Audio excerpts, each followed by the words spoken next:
दोस्तों, भारत के महान नेता व स्वतंत्रता संग्राम सेनानी मोहनदास करमचंद गांधी का जन्म 2 अक्टूबर 1869 को हुआ था। ब्रिटिश शासन से भारत की स्वतंत्रता के लिए सफल अभियान का नेतृत्व करने के लिए इन्होंने अहिंसा का सहारा लिया। 1890 में इंग्लैंड से वकील बनकर भारत लौटे और भारतीय स्वतंत्रता संग्राम के लिए अपना पूरा जीवन न्यौछावर कर दिया।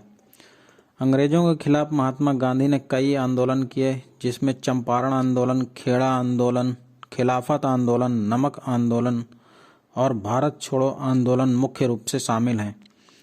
विश्व में ये एकमात्र उदाहरण है कि गांधी जी के सत्याग्रह के समक्ष अंग्रेजों को भी झुकना पड़ा। गांधी जी को राष्ट्रपिता या महात्मा भी कहा जाता है, जो अपने परोपकार और सिद्धांतों के लिए आज भी दुनिया भर में लोकप्रिय हैं। बापू के रूप में लोकप्रिय गांधी ने दुनिया के लिए अहिंसा की शुरुआत की, जिसके परिणाम स्वरूप संयुक्त राष्ट्र महासभा ने उनके जन्मदिन को अंतर्राष्ट्रीय अहिंसा दिवस के रूप में मनाने की घोषणा की थी। तो चलिए आगे जानते हैं महात्मा गांधी के बारे में कुछ रोचक तथ्य। महात्मा गांधी बहुत ही सीधे सरल स्वभाव के व्यक्ति थे। धन के लिए कभी भी लालच नहीं करते थे। वकालत के पेशे में सिर्फ वही मुकदमे लेते थे जो सच्चे होते थे। बुरे और बेईमान लोगों का मुकदमा नहीं लेते थे। महात्मा गांधी समय के बहुत पक्के और पाबंद थे। उन्हें हर जगह समय पर जाना पसंद था। वो दूसरों को भी समय का पालन करने के लिए कहते थे। अमेरिका की टाइम मैगजीन ने 1930 में महात्मा गांधी को मैन ऑफ द ईयर का पुरस्कार दिया था। टाइम मैगजीन द्वारा पर्सन ऑफ द ईयर हासिल करने वाले महात्मा गांधी आज तक एकमात्र भारतीय हैं। महात्मा गांधी ने अपने पूरे जीवन काल में कभी भी हवाई जहाज से यात्रा नहीं की थी। महात्मा गांधी ने 4 महाद्वीपों और 12 देशों में नागरिक अधिकारों के लिए आंदोलन किया था।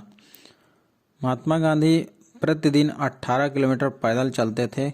यह उनके जीवन काल में दुनिया के 2 चक्कर लगाने के बराबर है। महात्मा गांधी की मृत्यु के बाद उनके शव यात्रा में 10 लाख लोग शामिल हुए। 15 लाख लोग शव यात्रा के रास्ते में खड़े हुए थे। उनकी शव यात्रा भारत के इतिहास में सबसे बड़ी शव यात्रा थी। लोग खंभों और पेड़ और घर की छतों पर चढ़कर बापू को एक नज़र देखना चाहते थे। एप्पल कंपनी के CEO Steve jobs Mahatma Gandhi की तरह गोल शीशे वाला चश्मा पहनते थे। इस तरह से वो महात्मा गांधी को श्रद्धांजलि देते थे। स्वतंत्रता प्राप्ति के बाद कुछ अंग्रेज पत्रकार महात्मा गांधी के पास आए और उनका इंटरव्यू अंग्रेजी में लेने लगे। इस पर महात्मा गांधी हिंदी में बोले, मेरा देश अब आज़ाद हो गया है, अब मैं हिंदी में ही बात करूंगा। महात्मा गांधी को 5 बार नोबेल पुरस्कार के लिए नामांकित किया गया था। 1948 में पुरस्कार मिलने से पहले उनकी हत्या हो गई थी, इसलिए नोबेल पुरस्कार कमेटी ने यह पुरस्कार उस साल किसी और व्यक्ति को नहीं दिया। अपनी आत्मकथा में महात्मा गांधी ने लिखा है कि वे बचपन में बहुत शर्मीले थे और स्कूल से भाग जाया करते थे। दूसरों से बात करने में उन्हें बहुत झिझक होती थी। 1931 में महात्मा गांधी ने पहली बार रेडियो पर अपना भाषण दिया था। उनके पहले शब्द थे, क्या मुझे इस माइक्रोफोन के अंदर बोलना पड़ेगा? दक्षिण अफ्रीका में महात्मा गांधी को फर्स्ट क्लास का टिकट होने के बावजूद ट्रेन से बाहर कर दिया गया था, क्योंकि वे अश्वेत व्यक्ति थे। ट्रेन से यात्रा करते समय एक बार महात्मा गांधी का एक जूता नीचे गिर गया। उन्होंने अपना दूसरा जूता भी फेंक दिया था। जब बगल के यात्री ने कारण पूछा तो वो बोले, यह जूता मेरे किसी काम का नहीं आएगा। कम से कम मिलने वाले को तो दोनों जूते पहनने का मौका मिले। क्या आप यह सोच सकते हैं कि एक बैरिस्टर जिसके घुटने लंदन की अदालत में अपना पहला भाषण देते समय कांपते थे, वे भारतीय उपमहाद्वीप से ग्रेट ब्रिटेन के शासन को हटाने में महत्वपूर्ण भूमिका निभा सकता है? महात्मा गांधी हमेशा से यह मानते थे कि नई पीढ़ी के लिए बेहतर मौलिक अधिकार हासिल करने के लिए इस दुनिया में शिक्षा ही एकमात्र हथियार है।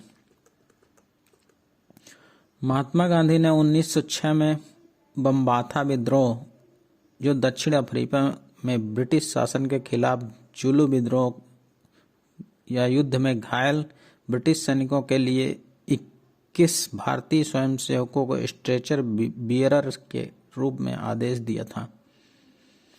महात्मा गांधी की आत्मकथा an autobiography of my experiment with truth, जो 1927 में प्रकाशित हुई थी, उसे 1999 में हार्पर कॉलिंस पब्लिशर LLC द्वारा 20वीं सदी की 100 सबसे महत्वपूर्ण आध्यात्मिक पुस्तकों में शामिल किया गया था। गांधी जी ने अपनी आत्मकथा गुजराती में लिखी थी। श्री महादेव देसाई, जो कि गांधी जी के निजी सहायक थे, उन्होंने इसका अनुवाद अंग्रेजी में किया था। महात्मा गांधी को 1999 में टाइम पत्रिका में के पर्सन ऑफ द सेंचुरी के खिताब के लिए दूसरे रनर अप के रूप में चुना गया था। हालांकि अल्बर्ट आइंस्टाइन को इस खिताब के लिए चुना गया क्योंकि वह 20वीं शताब्दी में विज्ञान और प्रौद्योगिकी का प्रभुत्व था। इसलिए टाइम मैगजीन ने उन्हें 20वीं सदी के 100 सबसे प्रभावशाली व्यक्तियों की सूची में शामिल किया था। महात्मा गांधी का व्यवहार टॉलस्टॉय, आइंस्टाइन जैसी महान हस्तियों से था। दक्षिण अफ्रीका में उस समय गांधी जी की आय $15,000 थी, जो आज हम में से अधिकांश के लिए एक सपना है। फोर्ड मोटर कंपनी के संस्थापक हेनरी फोर्ड संयुक्त राज्य अमेरिका में गांधी के अनुयायियों में से एक थे। वे महात्मा गांधी द्वारा एक पत्रकार दूत के माध्यम से भेजे गए चरखा को घुमाया करते थे। क्या आप जानते हैं, शुक्रवार का दिन ज्यादातर गांधी जी के जीवन से जुड़ा हुआ है। 15 अगस्त 1947 में जिस दिन भारत को आज़ादी मिली, उस दिन शुक्रवार का दिन था। गांधी जी का जन्मदिन शुक्रवार को हुआ था और उनकी हत्या भी शुक्रवार को ही हुई थी। 30 जनवरी 1948 को नाथूराम गोडसे ने गोली मारकर उनकी हत्या कर दी थी। मरते समय महात्मा गांधी जी के आखिरी शब्द थे, हे राम। जब महात्मा गांधी शांति निकेतन गए तो उन्होंने रविन्द्रनाथ टैगोर को नेमस्थे गुरुदेव के नाम से सम्मान दिया। रविन्द्रनाथ टैगोर ने भी महात्मा गांधी को सम्मान देते हुए कहा, अगर मैं गुरुदेव हूँ तो आप महात्मा हैं, जो बाद में गांधी का उपसर्ग बन गया। जब देश 15 अगस्त 1947 को आज़ादी का जश्न मना रहा था, महात्मा गांधी सांप्रदायिक दंगों के अलावा भारत और पाकिस्तान के बीच विभाजन की निंदा करने के लिए अनशन पर थे। सुभाष चंद्र बोस ने 1944 में सिंगापुर रेडियो पर गांधी जी को राष्ट्रपिता के नाम से संबोधित किया था। इसके बाद सरोजिनी नायडू ने भी 1947 के सम्मेलन में इसी शीर्षक का उल्लेख किया। यह उपाधि पूरे देश में जल्द ही बहुत ही लोकप्रिय हो गई। हालांकि भारत सरकार ने गांधी जी को आधिकारिक तौर पर कभी भी ऐसी उपाधि नहीं दी थी।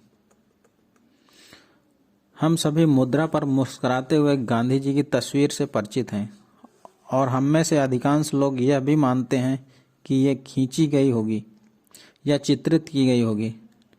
लेकिन असल में तथ्य ये है कि यह 1946 में पूर्व वायसराय हाउस में एक गुमनाम फोटोग्राफर द्वारा ली गई तस्वीर है, जो हाल के राष्ट्रपति भवन के रूप में भी प्रसिद्ध है।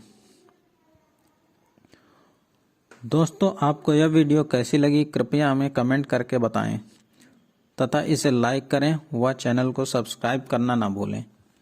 धन्यवाद। जय हिंद।